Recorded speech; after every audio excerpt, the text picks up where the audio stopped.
With a full NFL preseason slate about to kick off, the battle for starting positions continue, as well as building team chemistry heading into the season. So what are some key storylines to look out for in the preseason?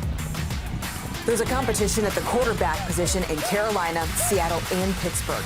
So will the preseason performances determine who comes out on top, or has that already been decided? Reps are going to come for everyone. We're at the very early stages of this. Everyone's going to get an opportunity to show their capabilities for sure.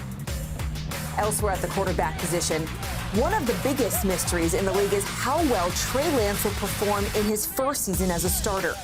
How much action will he see before week 1? I see where our team is going into that week, and I try to decide who I think needs some stuff, who doesn't. As for the rookie class, it's a good bet most of the first-rounders will get some preseason reps, including the impressive group of wide receivers. They picked me in the first round, and I'm glad they did, but when you come here, all it's thrown out the window, and you got to start at square one again, and that's my mindset. While preseason results aren't necessarily paramount, establishing a winning culture never stops. Who will come out of nowhere and make their case for playing time? The countdown to week 1 continues.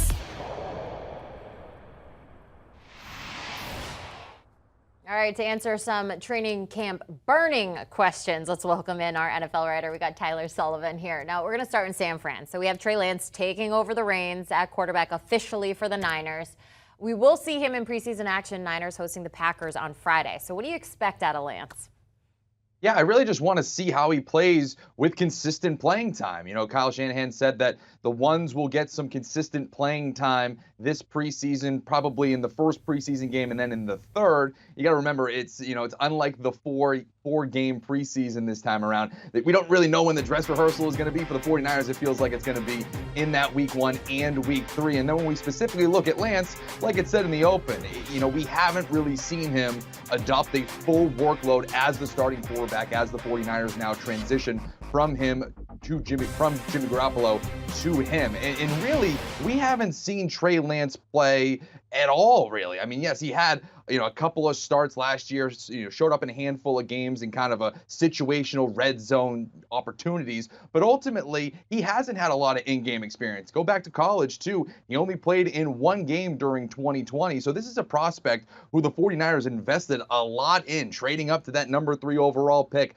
moving on from Jimmy Garoppolo. You got to let him kind of get his feet wet in some live game reps. And when you look at the 49ers too, obviously in the NFC Championship a year ago, if they feel like they've upgraded from quarterback and Lance shows that, well, then they're a sleepy Super Bowl team. And if he shows out, you'll see a lot of money kind of go in for the 49ers for a futures play to win the Super Bowl. Yeah, absolutely. On Friday, the Niners, they'll begin a stretch in which they have 3 games. They hold 2 joint practices in a span of 13 days. And Shanahan came out and he said, I consider those practices, especially practices against other teams, more valuable than the preseason game. So obviously our eyes are all going to be on that game on Friday, but Shanahan, of course, looking at all those practices as well. Now we're going to look at another player to watch, and that's Wan'Dale Robinson, the rookie wide receiver that was drafted out of Kentucky. He's been impressing in Giants training camp. Now, how do you think he fits in with this New York offense?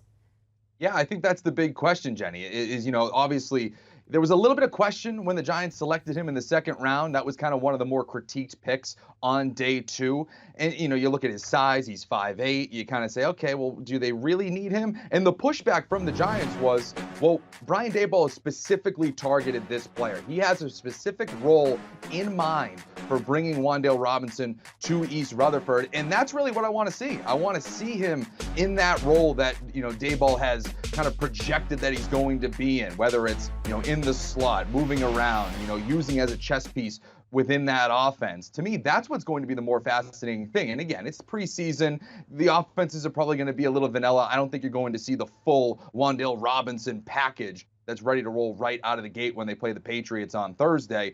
But I do think we're going to see some flashes of why they decided to go and get that guy in the 2nd round and really push back on that critique of, again, going up and kind of getting that guy who maybe they thought would be maybe a 3rd round, 4th round guy. I want to see how Brian Daboll uses this asset. Want to snag him in that 2nd round. The Giants going up against the Patriots Thursday at 7 p.m. So we're going to keep it with receivers here. This time we're going to Kansas City, though. Sky Moore, drafted in the 2nd round out of Western Michigan. How big of a weapon do you see Moore being for Patrick Mahomes there?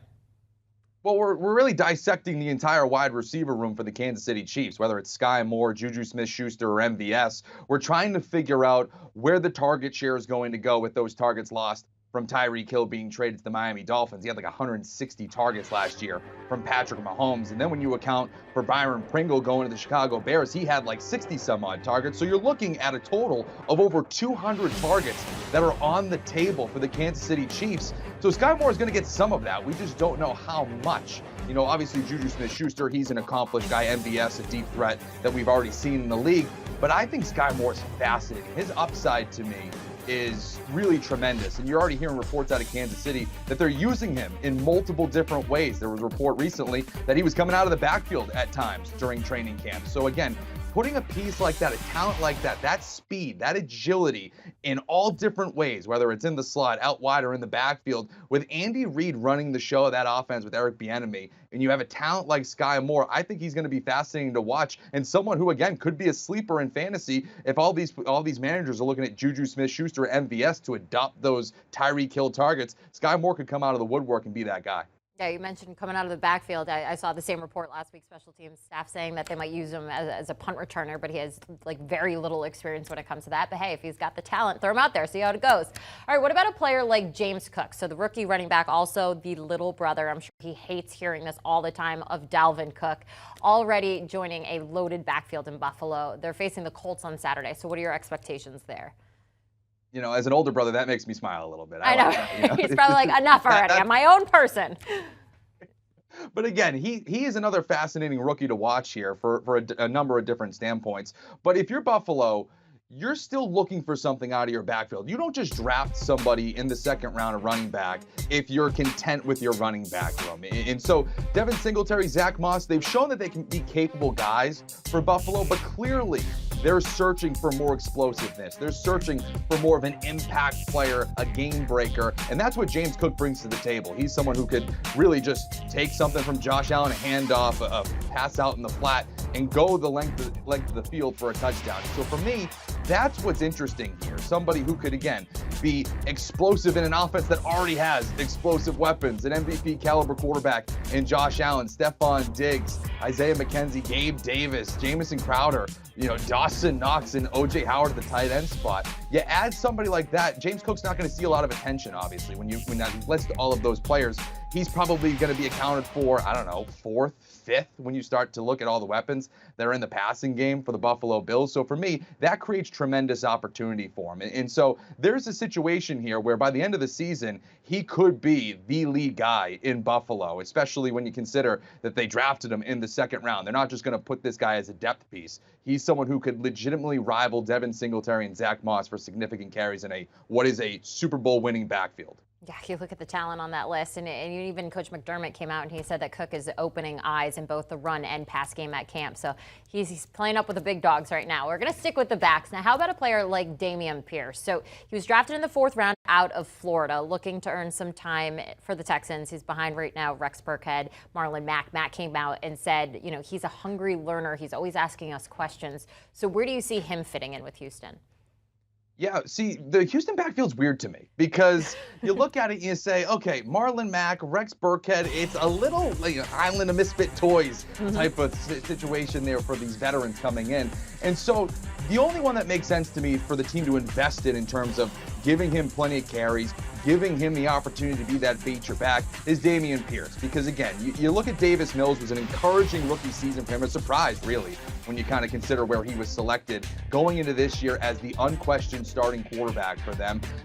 You know, let's not look at the Houston Texans like anything more than they are. They're not going to be a particularly good football team. They're probably going to come in last in the AFC South. They're very much rebuilding, but they do have some young pieces. So for me, Dameon Pierce is someone who I want to see highlighted as a feature guy. Is he somebody that the Texans can continue to build that offense around with Davis Mills as they kind of go forward into 2022, into 2023? So for me, he's somebody that I think is a downhill runner, very physical. He ran for 2 touchdowns during red zone drills today at camp. So for me, he's someone who I think is very interesting, not only for the Texans as they rebuild, but if you're, again, a fantasy manager and you want to go that like 0 RB strategy or the hero RB strategy, I think he's someone who's going to get red zone looks that you can get later on in drafts that could help you as that RB2 or flex kind of option there. So for me, again, Dameon Pierce, if he's going to be a red zone guy, I think he's a fascinating piece of that offense. Yeah, you talk about that physicality. He's also pretty intense. He once scored a touchdown for the Gators after having his helmet knocked off his head. He just kept going, like didn't stop. He has that type of attitude. So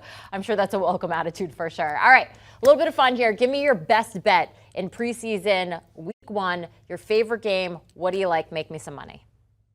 Give me the Giants -2 going to New England. So the road favorites are going to get a win here. And it's twofold. One, the reports out of New England, and obviously I'm in New England. I've been to training camp a few times.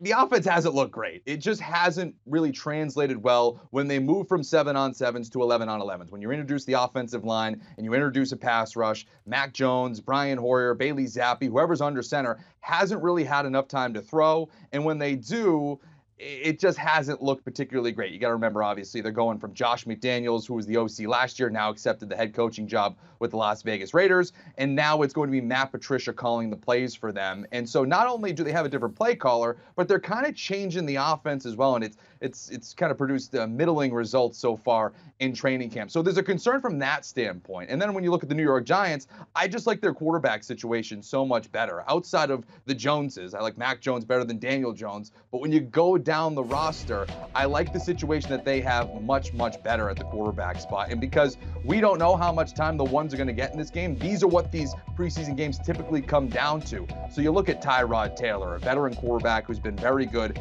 as a starter throughout the course of his career. But then you go down even further and you look at Davis Webb, who's now the third stringer in New York. You got to remember, he came from Buffalo under Brian Daboll. So he has experience in this offense that Daboll is introducing in New York. So this could help them. Even if the Patriots offense is able to kind of get a lead early in the first quarter or first couple of series, I think that this game's won in the second half. And I think an experienced quarterback like Davis Webb, as opposed to a rookie in Bailey Zappi for New England, that will win them this game. Patriots fans sitting there going, it's just the preseason. It doesn't count. It's fine. Thank you so much, Tyler. I always appreciate your insight here on CBS Sports HQ. Now, all 32 teams kicking off the NFL preseason this week. Got a full slate of games. Jags and Raiders obviously commencing the preseason with the Hall of Fame game in Canton last weekend. 2 preseason games in week 1 will be played Thursday on. The majority games are going to be played Saturday, but you see the Thursday games here. Giants and Patriots, which we were just talking about, and the Titans also facing off against the Ravens on Thursday night. Now, if you're looking for your daily fix of NFL news and analysis, you guys got to look no further than the Pick 6 podcast. All right, guys, getting you up to speed in about 30 minutes. Their latest pod, it was burning training camp questions for the Bucs, the Saints, the Panthers, and the Falcons. A little NFC South preview. Tune in and follow along today. Coming up. Do you want a sports network that delivers everything that matters about the game? The highlights, the picks, the instant analysis, no yelling, no fake debates, no politics. Hit the subscribe button and never miss a moment.